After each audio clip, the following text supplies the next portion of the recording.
Je vous propose de partir à la rencontre de la vallée de la Tinée dans le Mercantour, où derrière les barres rocheuses et les nuages, on peut y déceler quelques zones humides, voire même des lacs, comme celui-ci à près de 2800 mètres d'altitude.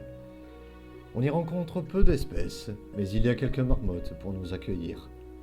Et lorsque nous redescendons dans la vallée, plus verdoyante, nous y entendons les cymbales de quelques éphipygères terrestres, dont le doux chant nous amène dans cet espace bucolique où circulent les torrents.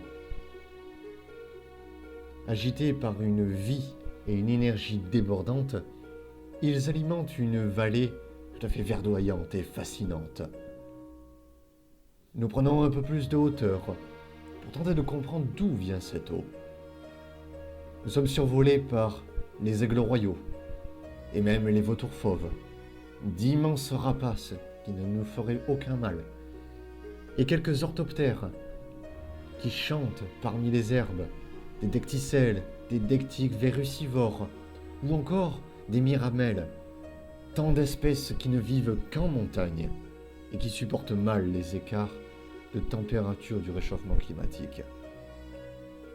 Nous rejoignons à présent un peu plus haut les crêtes, nous avons dépassé la forêt, et nous arrivons maintenant autour du lac de Vence.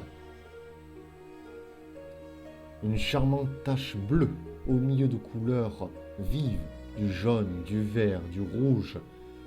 On y décèle maintenant quelques cours d'eau, très minces, et lorsque la nuit tombe, les rougeurs du soleil subliment le paysage. Quelques mouflons se font voir. Quelques marmottes se font entendre. Et quelques traquets moteux errent dans l'espace prairial.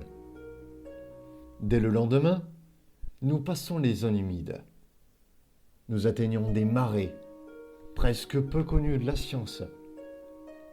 Et notre regard s'attache toujours aux différentes textures du paysage, à un horizon toujours plus loin, mais toujours aussi net et pur. Nous prenons toujours un peu plus de hauteur, contemplons les lacs, toujours d'un peu plus haut.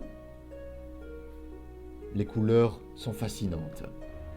Nous atteignons à présent le plateau de notre randonnée. Encore quelques orthoptères à plus de 2500 mètres d'altitude. Les crêtes sont rocheuses comme jamais.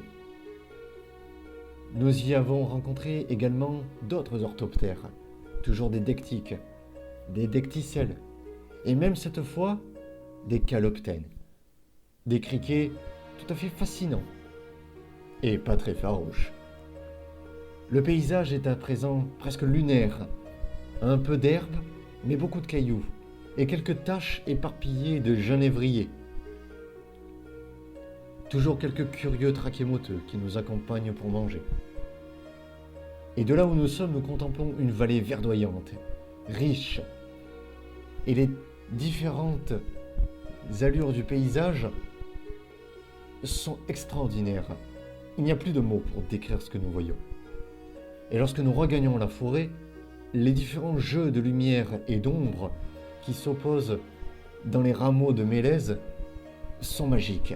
Et c'est bien là la féerie de la vallée de la Tinée.